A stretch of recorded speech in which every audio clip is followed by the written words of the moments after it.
بسم اللہ الرحمن الرحیم۔ آج ہمارے رد الحاد کورس کا 7واں سبق ہے اور ہم نے ایک عنوان شروع کیا تھا کہ جدید الحاد کے مبادیات اور اساسیات کیا ہے، یعنی جدید الحاد کون سے علوم پہ اور کون سے فلسفوں پہ کھڑا ہے اور اس کے پیچھے کون کون سے فلسفے، کون کون سے فنون اور کون کون سے علوم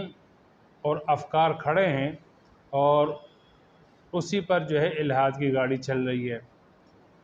تو ان میں سے پہلی بنیاد اور پہلی اساس وہ ہم نے ذکر کر دی تھی، وہ تھی تحریک تنویر یعنی انلائٹمنٹ ازم، اور اس حوالے سے انلائٹمنٹ ازم کے حوالے سے ہم نے دو باتیں ذکر کی تھی، ایک اقلیت پرستی اور ایک تشکیک۔ ان دو چیزوں کو اگر ہم سمجھے تو ہم تحریک تنویر کو سمجھ جائیں گے۔ بہرحال دوسری بنیاد اور دوسری اساس جدید الحاد کی، یعنی جس پر جدید الحاد کھڑا ہے، وہ ہے تجربیت پسندی ایمپیریسزم۔ مغرب نے بطور ماخذ کے، علم کے ماخذ کو، عقل کو جب استعمال کیا تو تقریباً 2 صدیوں تک اقلیت پرستی یعنی ریشنلزم کا راج تھا، اور صرف عقل ہی کو وہ علم کا ماخذ سمجھتے تھے کہ ہم ہر چیز کو عقل کے ذریعے سے پہچان سکتے ہیں اور جان سکتے ہیں۔ یہ چیز ان کے ہاں 2 صدیوں تک رائج تھی،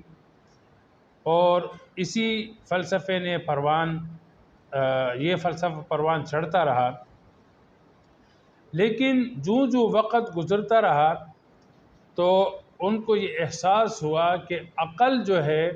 یہ ہمارے لیے تمام کی تمام چیزوں کے علم حاصل کرنے کا اور بطور ماخذ کافی نہیں ہے، بلکہ اس سے بڑھ کر ایک اور چیز ہے، اور وہ ہے تجربہ اور ثبوت، کہ جو چیز ہم ثابت کر سکے اور تجربے کے تحت لا سکیں گے تو ہم اس چیز کو مان سکتے ہیں، اور جو چیز تجربے کے تحت نہ آ سکے تو وہ چیز ثابت نہیں ہوگی اور وہ چیز موجود نہیں ہوگی۔ تو انہوں نے تجربے کو جو ہے وہ پروان چڑھایا اور رواج دیا، اسی کو جو ہے وہ ایمپیریسزم اور تجربیت پسندی کہتے ہیں۔ اب یہ تجربیت پسندی یعنی مغربی تجربیت پسندی اور مغربی ایمپیریسزم یہ اسلام کے خلاف ہے یا نہیں ہے؟ تو چونکہ میں بارہا بتا چکا ہوں آپ کو کہ اسلام کی بہت ساری چیزیں خصوصاً ایمانیات میں ایسی ہیں کہ جو میٹا فزکس سے تعلق رکھتی ہے، یعنی وہ میٹا فزیکل ہے۔ میٹا فزیکل کا مطلب یہ ہے کہ جو تجربے اور مشاہدے میں نہیں آ سکتی، بلکہ بعض تو انسانی عقل کو بھی جو ہے وہ حیران کر دیتی ہے، اور ان کا تعلق صرف اور صرف سچی خبر سے ہوتا ہے، یعنی سچی خبر کے ذریعے سے ہم ان کا وجود مان سکتے ہیں اور ان پر ایمان رکھ سکتے ہیں۔ مثلا اللہ رب العزت کی ذات ہے، ملائکہ کا وجود ہے، اور جنت جہنم کا وجود ہے، آخرت کا وجود ہے، عذاب قبر اور انعام قبر کا وجود ہے، روح کا وجود ہے۔ اب یہ ساری چیزیں ایسی ہیں جو انسان کے مشاہدے اور انسان کے تجربے میں نہیں آ سکتی، کہ انسان کوئی تجربہ کر لے اور اس سے اللہ تعالیٰ کی ذات کو دیکھ سکے یا پہچان سکے، یا ملائکہ کے وجود کو پہچان سکے، یا آخرت کو، جنت جہنم کو، یا روح کو۔ تو یہ ساری چیزیں میٹا فزکس سے تعلق رکھتی ہے، جو عقل سے اور تجربہ اور مشاہدہ سے ماورا چیزیں ہیں۔ تو اب جو شخص علم کے ماخذ کو صرف اور صرف تجربہ مانے گا کہ تجربے سے جو چیز ثابت ہوگی وہ میں مانوں گا، اور تجربے کے تحت جو چیز نہیں آ سکے گی تو اس چیز کو میں نہیں مانوں گا، تو اس طرح وہ اسلام کی بنیادی ایمانیات اور عقائد کا منکر ہوگا، تو وہ پھر ملحد بنے گا۔ تو اس کو کہتے ہیں مابعدت طبعیات میٹا فزیکل۔ تو یہ ایک مبادی ہے اور ایک اساس اور بنیاد ہے جدید الحاد کا مذہب سے دور ہونے کا۔ تیسری چیز اور تیسری بنیاد اور تیسری اساس جدید الحاد کی جو بنی ہے وہ ہے ہیومنزم، انسانیت پرستی کا فلسفہ۔ انسانیت پرستی کا فلسفہ کیا ہے؟ وہ مغربی فلاسفہ نے انسانیت پرستی یعنی ہیومنزم کا جو فلسفہ ایجاد کیا، اس کا مطلب یہ ہے کہ کائنات کا جو مرکز ہے وہ انسان ہے، اور ہر خیر اور شر یہ انسان سے برآمد ہوتا ہے اور انسان ہی پہ ختم ہوتا ہے، اور کائنات کا جو محور ہے یعنی پوری کی پوری کائنات جو گھوم رہی ہے وہ انسان کے ارد گرد گھوم رہی ہے، اور انسان سے بالاتر اور ماورا کوئی ہستی نہیں ہے کہ ہم کوئی ایسی ہستی کو مانیں یا ایسی ہستی کا تصور کریں کہ اس ہستی کا جو ہے وہ کوئی قانون ہو، کوئی حکم ہو، اور انسان اس کا پابند ہو اور اپنی مرضی اور اپنی خواہش کو اس کے تابع کر دے۔ ایسی کوئی ہستی نہیں ہے۔ مطلب یوں سمجھے کہ ہیومنزم کا جو کانسیپٹ ہے، تو چونکہ اسلام لا الہ الا اللہ کا کلمہ پڑھاتا ہے کہ اللہ کے سوا کسی کی نہیں چلے گی، تو ہیومنزم کہتا ہے کہ لا الہ الا الانسان، کہ جو معبود ہے اور جو سب سے بالاتر ہستی ہے وہ انسان کی ہستی ہے، کہ ہر چیز انسان سے ہے۔ جس چیز کو انسان خیر مانے تو وہ خیر ہے، جس چیز کو انسان شر مانے تو وہ شر ہے، جس چیز کو انسان اچھا کہے تو وہ اچھا ہے، جس چیز کو انسان برا کہے تو وہ برا ہے، جس چیز کو انسان اخلاقی کہے تو وہ اخلاقی ہے، اور جس چیز کو انسان غیر اخلاقی سمجھے تو وہ غیر اخلاقی ہے۔ تو اب یہ چیز ظاہر ہے اسلام کے بالکل اگینسٹ ہے، اسلام کے بالکل خلاف ہے۔ اسلام میں تو یہ ہے کہ ہمیں اچھائی اور برائی کے لیے جو تمیز دی گئی ہے وہ اللہ تعالیٰ کی طرف سے دی گئی ہے، یعنی جو چیز اللہ نے دی ہے اور اس میں اللہ کی مرضی ہے اور اللہ کی پسند ہے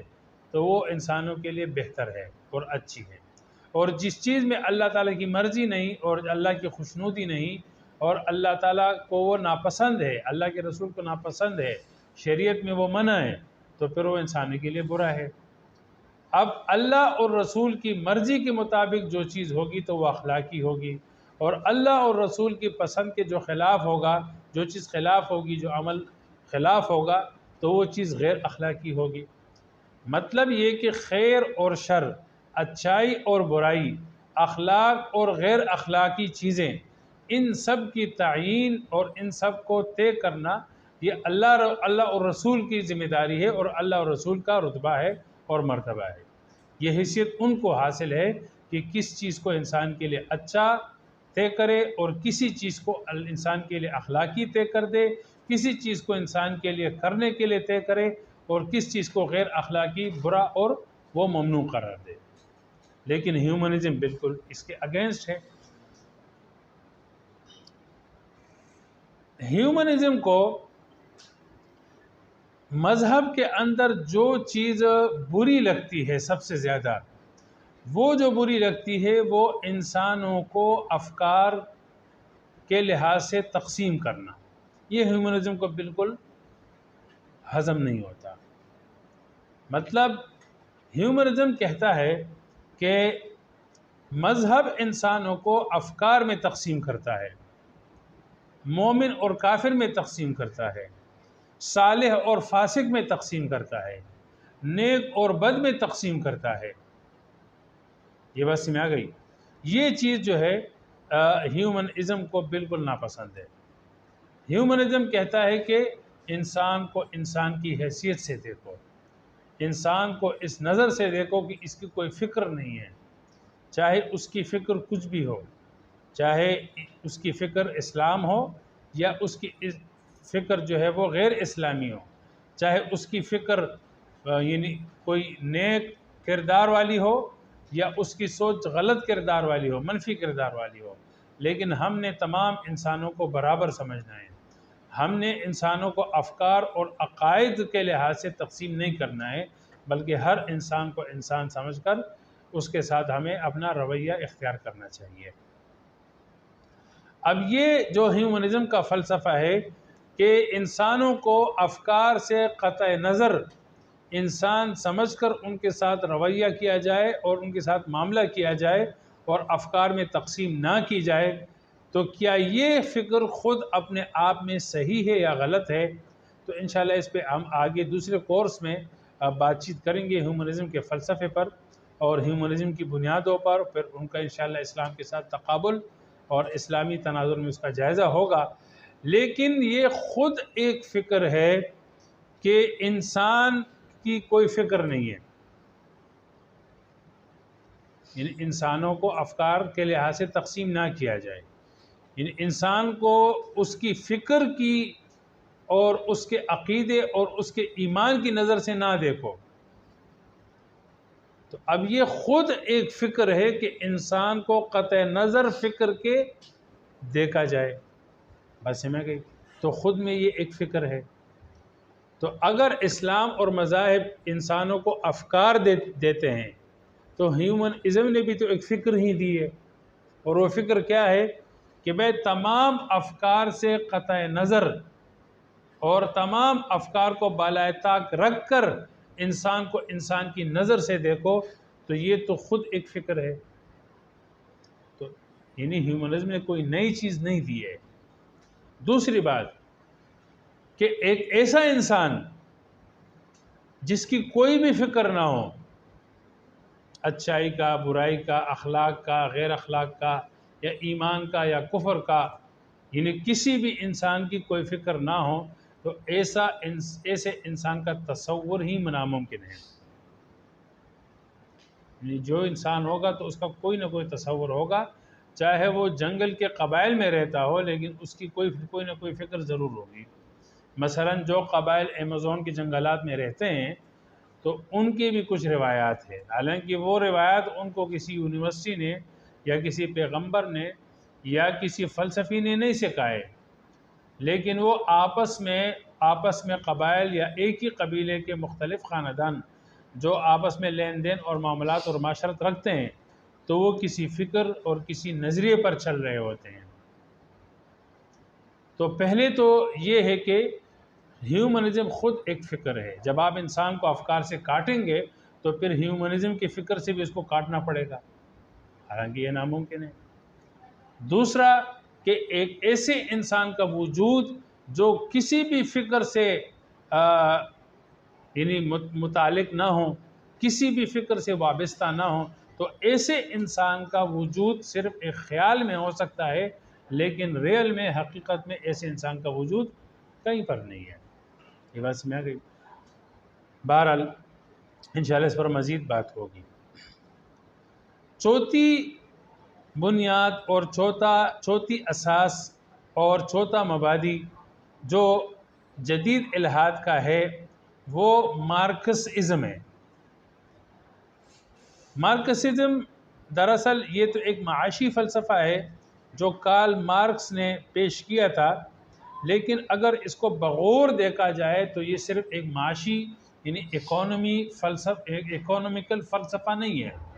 بلکہ یہ پوری زندگی کا ضابطہ حیات ہے۔ تو بہرحال کیسا ضابطہ حیات ہے انشاءاللہ آئندہ اس پہ بات ہوگی۔ کارل مارکس نے یہ نعرہ لگایا تھا کہ مزدور کو اپنا حق دو، مزدور کو اپنا حق دو،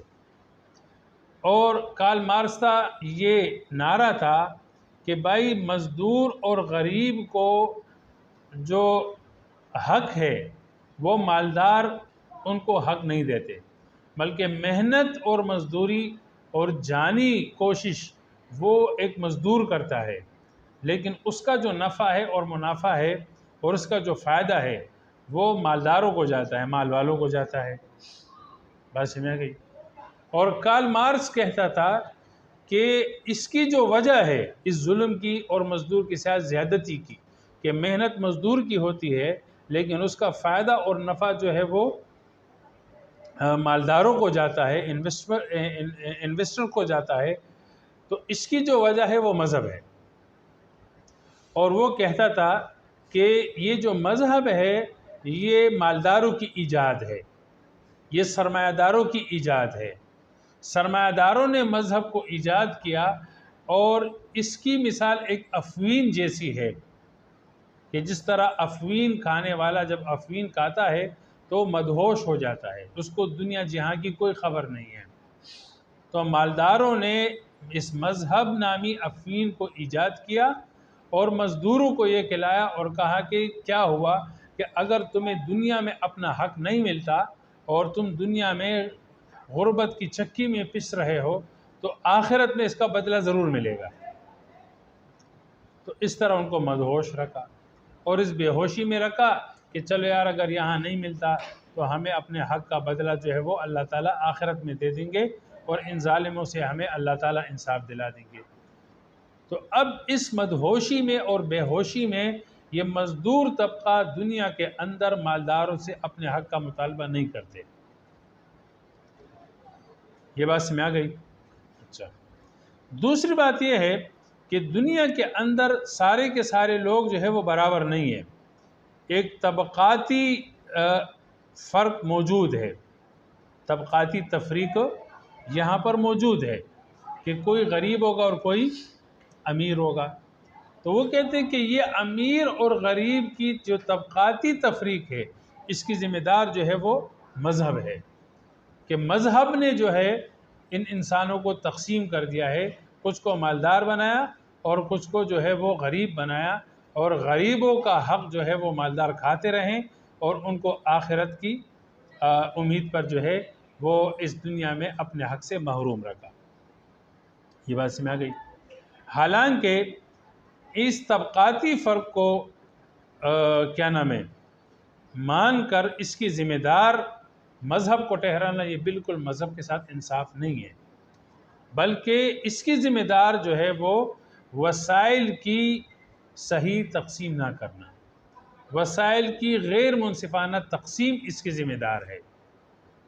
اور اللہ رب العزت نے انسانوں کو برابر دنیا کے اندر زمین کے اندر اسباب مہیا کر دیے اور پھر اس کی تقسیم جو ہے وہ انسانوں کے ہاتھوں میں رکھ دی اور انسانوں کو انصاف اور عدل کا پابند بنایا اور حکم دیا کہ جب بھی وسائل کی تقسیم ہو اور حقوق کی تقسیم ہو تو اس میں عدل و انصاف کو روا رکھنا اور عدل و انصاف کا حکم دیا۔ اب یہ حکم اللہ کا ہے کہ عدل و انصاف انسان نے کرنا ہے۔ اگر کوئی عدل و انصاف کے مطابق وسائل کی تقسیم کرتا ہے تو اللہ اس سے خوش ہوگا اور وہ ظالم نہیں ہوگا، اور جو عدل و انصاف سے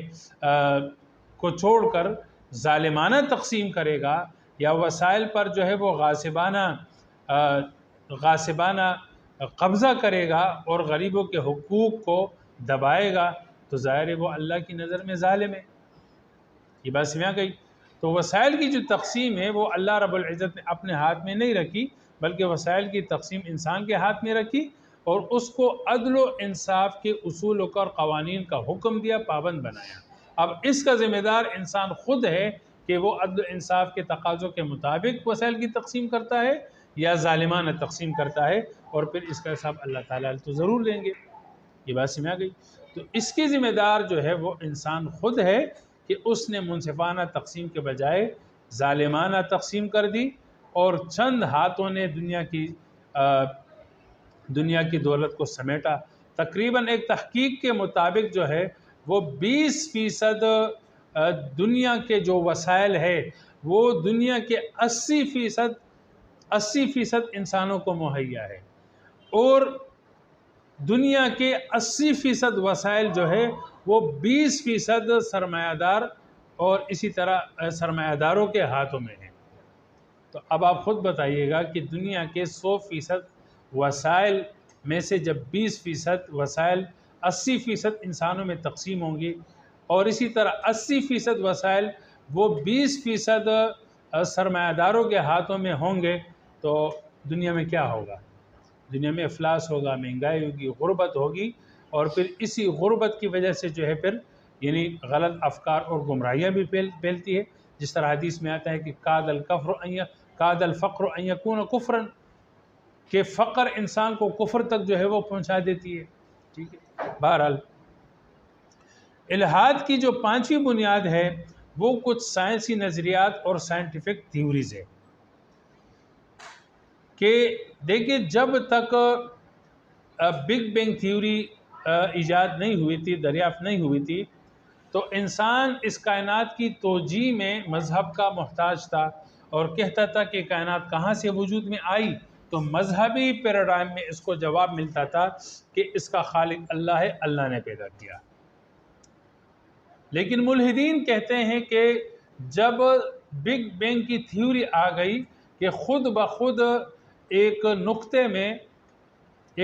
میں کائنات ایک نقطے میں بند تھی اور اس نقطے میں جو ہے وہ پھیلاؤ انفلیشن پیدا ہوا، بس میں آ گئی، اور پھیلاؤ پیدا ہوا یا دھماکہ ہوا تو اس سے کائنات وجود میں آ گئی خود بخود۔ تو اب ملحد کہتے ہیں کہ ہمارے پاس جب کائنات کی وجود میں آنے کی توجیہ مل گئی ہے تو اب ہمیں مذہب کی ضرورت نہیں ہے۔ تو اس طرح اس سائنسی بگ بینگ کی تھیوری کو کائنات کی تخلیق اور کائنات کی ابتدا اور شروعات کے لیے یا کائنات کے وجود کے لیے استعمال کرتے ہیں۔ اسی طرح ڈارونزم کی تھیوری ہے کہ جب تک ڈارونزم کی تھیوری نہیں تھی تو ہم کہتے تھے کہ بھائی زمین پر یہ مختلف نوع کی جو حیات ہے، انسان ہیں، مختلف طرح سے انسان ہیں، کوئی لمبے ہیں، کوئی چھوٹے قد کے ہیں، کوئی کالے ہیں، کوئی گورے ہیں، صحیح ہے، مختلف رنگوں کے، مختلف بالوں کے، مختلف آنکھوں کی رنگت وغیرہ وغیرہ، مختلف انواع کے انسان ہیں۔ اس طرح کئی کروڑوں انواع کے جو ہے وہ جانور ہیں، حشرات ہیں وغیرہ وغیرہ۔ تو ان تمام چیزوں کی جو حیات مختلف ہمیں نظر آ رہی ہے تو یہ کون کرتا ہے؟ تو اس کا جواب مذہب یہی دیتا تھا کہ حیات کو مختلف انواع میں تقسیم کرنا اور یہ ساری تخلیق کا عمل جو ہے وہ صرف اور صرف ایک ذات ہے جو خالق کائنات ہے، تو وہ مالک کائنات بھی ہے، وہ رب کائنات بھی ہے، اور وہ رب ان تمام حیات کو چلا رہا ہے، اس نے تخلیق کی ہے۔ بس میں آ گئی۔ لیکن جب ڈارونزم کی تھیوری آ گئی تو اس نے زمین پر موجودہ مختلف انواع کی حیات کی توجیہ کر دی، یعنی سائنٹیفک اور نیچرلسٹک اس نے تشریح کر دی اور توجیہ کر دی۔ تو اب یہ لوگ کہتے ہیں کہ جب ڈارونزم کی تھیوری موجود ہے تو ہمیں جو ہے کسی خالق کی ضرورت نہیں ہے، کہ اس مختلف انواع کی حیات کا کوئی خالق ہے اور وہ خالق یہ سب کچھ کر رہا ہے، ہمیں اس کی ضرورت نہیں ہے۔ تو بہرحال کچھ سائنسی تھیوریز ہے جو الحاد پھیلانے کا سبب بنتے ہیں اور کچھ ملحدین ان سے متاثر ہوتے ہیں، تو ان سائنٹیفک تھیوریز کو بھی الحاد کی جدید الحاد کی اساسیات اور بنیاد قرار دیے جا سکتے ہیں۔ چھٹی اور آخری وجہ یا چھٹی اور آخری بنیاد اور اساس جو الحادی جدید کی ہے وہ ہے پوسٹ ماڈرنزم۔ یہ اب تک ہم نے جو دو تین تھیوریز یا دو تین فلسفے بیان کیے ہیں، اس طرح بہت سارے فلسفے ہیں، تو 20ویں صدی تک جتنے بھی مغرب میں فلسفے بنے تو وہ فلسفے جو ہے وہ ماڈرنزم کے فلسفے کہلاتے ہیں، یعنی جدیدیت کے فلسفے کہلاتے ہیں۔ اور 21ویں صدی جس دور میں ہم چل رہے ہیں تو اس کا جو فلسفہ ہے وہ ہے پوسٹ ماڈرنزم، یعنی مابعدی جدیدیت کا فلسفہ ہے۔ تو مابعدی جدیدیت کا جو فلسفہ ہے وہ بھی الحاد کی ایک بنیاد ہے اور اساس ہے۔ مابعدی جدیدیت پوسٹ ماڈرنزم کا فلسفہ کیا ہے؟ تو بہت سارے علماء اور فلاسفہ نے اس کو اب تک فلسفہ نہیں مانا، اور وہ کہتے ہیں کہ یہ ابھی تک فلسفہ نہیں ہے، کیونکہ ہر فلسفے کے کچھ نہ کچھ قوانین اور اصول ہوتے ہیں، کچھ چیزوں کی پابندی ہوتی ہے اور کچھ چیزوں کا جواز ہوتا ہے، یعنی کوئی قوانین اور اصول ہوتے ہیں ہر فلسفے کے، جس طرح مذہب کے اپنے اصول اور قوانین اور پابندیاں ہوتی ہے، تو اسی طرح جتنے بھی عقلی فلسفے رونما ہوئے مغرب میں تو ہر ایک کے کچھ نہ کچھ اصول ہے اور ان اصول کی بنیاد پر کسی چیز کو پرکھا جاتا ہے۔ لیکن پوسٹ ماڈرنزم جو ہے وہ اصول، قوانین اور اخلاقیات کے توڑ کا نام ہے، افکار کے ختم ہونے کا نام ہے۔ تو اسی وجہ سے وہ کہتے ہیں کہ یہ پوسٹ ماڈرنزم خود میں کوئی فلسفہ نہیں ہے، بلکہ یہ تو خود فلسفوں کے توڑ کرنے والی چیز ہے۔ تو یہ ایک سوچ ہے اور ایک خیال ہے، ایک ایسا خیال جو کسی قانون پر یقین نہیں رکھتا۔ یعنی پوسٹ ماڈرنزم میں یہ چیز بتائی جاتی ہے کہ کوئی یونیورسل قانون یا اخلاقی ضابطہ نہیں ہے جس کا انسان پابند ہوگا، اور ہمارے پاس کوئی یونیورسل یعنی عالمگیر اصول اور ضابطہ نہیں ہے کہ جس کے ذریعے سے ہم کسی بھی چیز کو، کسی بھی عمل کو پرکھیں اور اس کی بنیاد پر ہم اس کو اچھا کہیں یا برا کہیں، ایسا کچھ نہیں ہے۔ بلکہ انسان کو فی الحال جو ضرورت اور حاجت پیش آ چکی ہے اس کو وہ کس طریقے سے پورا کر سکتا ہے، اور وہ حاجت اور ضرورت اور اس کی وہ خواہش پوری ہو جائے، بس یہی اچھا ہے۔ اور اگر اس کی فی الحال موجودہ ضرورت اور موجودہ حاجت یا موجودہ خواہش جو انسان کو ہوتی ہے، اگر وہ پوری نہیں ہوتی اور اس میں کوئی چیز رکاوٹ بنتی ہے تو وہ بری ہے، چاہے وہ رکاوٹ اور پابندی مذہب لگائے تو بھی برا، اور چاہے وہ رکاوٹ اور پابندی جو ہے وہ کوئی فلسفہ لگائے، انسانی فلسفہ لگائے، تو وہ فلسفہ بھی برا ہے، کیونکہ وہ انسانی ضروریات کو حاصل کرنے میں اور انسانی خواہشات کو پورا کرنے میں رکاوٹ ہے۔ اور ہر وہ چیز جو انسان کی موجودہ خواہش یا ضرورت کو پورا کرنے میں معاون ثابت ہو، بس وہ چیز اچھی ہے۔ تو اچائی اور برائی، اخلاق اور غیر اخلاق کی اقدار کا کوئی بھی معیار نہیں ہے۔ معیار یہی ہے کہ وہ جو چیز آپ کو چاہیے وہ کیسے حاصل ہو، وہ کیسے حاصل ہو، اس میں انسان کسی چیز کا پابند نہیں ہے، بس وہ حاصل ہو جائے تو وہ چیز اچھی ہے، اور جن چیزوں سے وہ اس میں رکاوٹ آئے تو وہ چیزیں بری ہے۔ جو چیز آپ پہ پابندی لگائے وہ بری ہے۔ انسان بالکل کلی طور پر اپنی خواہشات کو اور اپنی ضروریات اور حاجات کو پورا کرنے میں آزاد ہیں، کسی قانون اور ضابطے کا پابند نہیں ہے کہ اس طریقے سے حاصل کرنا ہے اور اس طریقے سے حاصل نہیں کرنا ہے، اس طریقے سے حاصل کرنا اخلاقی ہے اور اس طریقے سے حاصل کرنا غیر اخلاقی ہے، اس کی کوئی ویلیو نہیں ہے۔ تو یہ ہے پوسٹ ماڈرنزم۔ اب یہ پوسٹ ماڈرنزم کو آپ دیکھیں تو یہ تو یعنی اے ٹو زیڈ جو ہے یعنی اسلام کے خلاف ہے، حالانکہ اسلام تو پابندی لگاتا ہے ایک خواہش کو اگر پورا بھی کرنا ہے تو کسی بھی طریقے سے نہیں پورا کرنا ہے، بلکہ جائز طریقے سے پورا کرنا ہے، اخلاقی طریقے سے پورے کرنا ہے۔ مثلا اگر کسی کو بچہ چاہیے تو بچہ حاصل کرنے کے دو طریقے ہیں، ایک یہ کہ آپ کسی بھی عورت سے رضامندی کے ساتھ اپنی خواہش پوری کرے اور اس کے نتیجے میں اس سے بچہ پیدا ہو جائے تو آپ کا بچہ ہو گیا، لیکن اسلام اس کی اجازت نہیں دیتا، بلکہ آپ اپنی اس خواہش کو کیسے پورا کرو گے، وہ نکاح کے طریقے پر پورا کرو گے، کہ آپ اسلامی اور اسی طرح اپنے ملکی قوانین یا مذہبی قوانین کے مطابق کسی عورت سے رضامندی سے نکاح کریں، وہ نکاح وجود میں آئے اور پھر میاں بیوی آپس میں ملاپ کرے اور اس ملاپ کے نتیجے میں آپ کو بچہ مہیا ہوگا تو وہ آپ کا بچہ کہلائے گا۔ اگر اس قانون اور اس پروسیجر کے علاوہ آپ کوئی بچہ حاصل کرنا چاہیں تو وہ آپ کا بچہ نہیں ہوگا، بلکہ وہ غیر ثابت النسب ہوگا، وہ نسبی بچہ نہیں ہوگا، وہ غیر نسبی بچہ ہوگا، وہ آپ کا بچہ شمار نہیں ہوگا۔ یہ میں نے آپ کو ایک مثال دے دی۔ اس طرح ہر چیز میں دیکھیں کہ آپ اپنی خواہش کو دو طریقوں سے پورا کر سکتے ہیں، ایک یعنی اخلاقی طریقے سے اور ایک غیر اخلاقی طریقے سے۔ تو اسلام آپ کو پابند کرے گا کہ بھائی قانونی طریقے سے اس چیز جائز خواہش کو پورا کرو، اور غیر قانونی غیر اخلاقی طریقے سے اس خواہش کو پورا کرو گے تو گنہگار شمار ہوں گے، اور دنیا میں بھی سزا ہو سکتی ہے اور آخرت میں بھی تو ضرور سزا ہوگی۔ لیکن پوسٹ ماڈرنزم اس چیز کو بالکل بھی ایکسیپٹ نہیں کرتا۔ اسی وجہ سے بعض فلاسفہ نے کہا ہے کہ یہ جو 21ویں صدی کا دور ہے یہ دور افکار کے ٹوٹنے کا دور ہے، فلسفوں کے ناپید اور معدوم ہونے کا دور ہے۔ یہاں ابھی فلسفے ختم ہوتے جا رہے ہیں، فکر ختم ہوتی جا رہی ہے، دفن ہوتی جا رہی ہے۔ وآخر دعوانا الحمدللہ رب العالمین۔